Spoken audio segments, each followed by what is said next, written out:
শুধুমাত্র একটা ইবাদত, সেটি মানুষকে দেখা যায় না, সেটি হচ্ছে শুধুমাত্র আল্লাহর জন্য, সেটি হচ্ছে মাহের রমজান।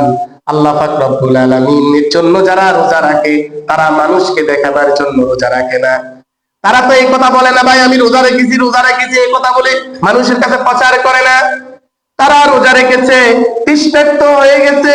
গরমকালের মধ্যে যখন রোজা রাখে, আল্লাহ রাসূল সাল্লাল্লাহু আলাইহি ওয়াসাল্লাম বলেন, গরমের রোজার প্রতি তোমরা সচেতন হও। এই জন্য সচেতন হও, কাল কিয়ামতের দিন কঠিন মুসিবতের সময় মানুষ যখন তৃষ্ণার্ত হয়ে যাবে, পাগল হয়ে যাবে, মানুষের তৃষ্ণার জ্বালায় মানুষের জিহ্বাটা নাভিস্থল পর্যন্ত পৌঁছে যাবে, এক ফোঁটা পানি খেলে মনে হয় মানুষ স্বস্তি ফিরে পাবে। আল্লাহ পাক রব্বুল আলামিন ওই সমস্ত রোজাদারদেরকে যারা গরমের সিজনে রোজা রেখেছেন, ওই সমস্ত রোজাদারদেরকে আল্লাহ পাক রব্বুল আলামিন আল্লাহর আপন কুদরতে এনে আল্লাহ তাআলার আপন কুদরতে হাতে নিজের হাতে পানি পান করাবে। সুবহানাল্লাহ। হাদিসের মধ্যে এসেছে, মুসলিম শরীফের হাদিস, কে পান করাবেন রোজাদারকে পানি? আল্লাহ নিজেই পান করাবেন। আল্লাহ বলেন রোজা আমার জন্য। কার জন্য? রোজা আল্লাহর জন্য। যে ব্যক্তি রোজা রাখে সে অবশ্যই আমার জন্য রোজা রাখে।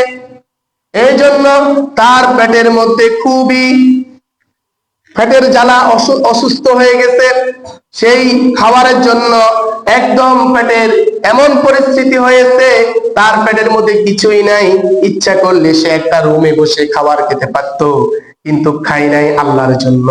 আল্লাহ পাক রব্বুল আলামিন বলেন, ও ফেরেশতারা সাক্ষী থাকো, আমার এই রোজাদাররা কিভাবে এই অসুস্থ হয়ে পড়েছে, তারপরও আমাকে ভয় করে কোনো আহার গ্রহণ করে নাই। আমি আল্লাহ পাক রব্বুল আলামিন নিজ কুদরতি হাতে তাদের মেহমানদারি করাবো। সুবহানাল্লাহ। শুধু তা নয়, আল্লাহ পাক রব্বুল আলামিন রোজাদারদের জন্য জান্নাতে ঢোকার একটা স্পেশাল গেট দিয়েছে। কি গেট বলেন তো? Special gate.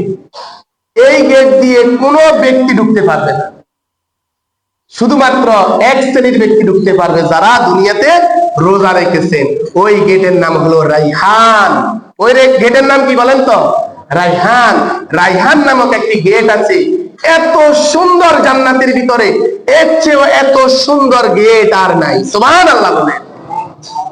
রাইহান নামক ওই গেট দিয়ে রোজাদারদেরকে প্রবেশ করাবে জান্নাতের ভিতরে।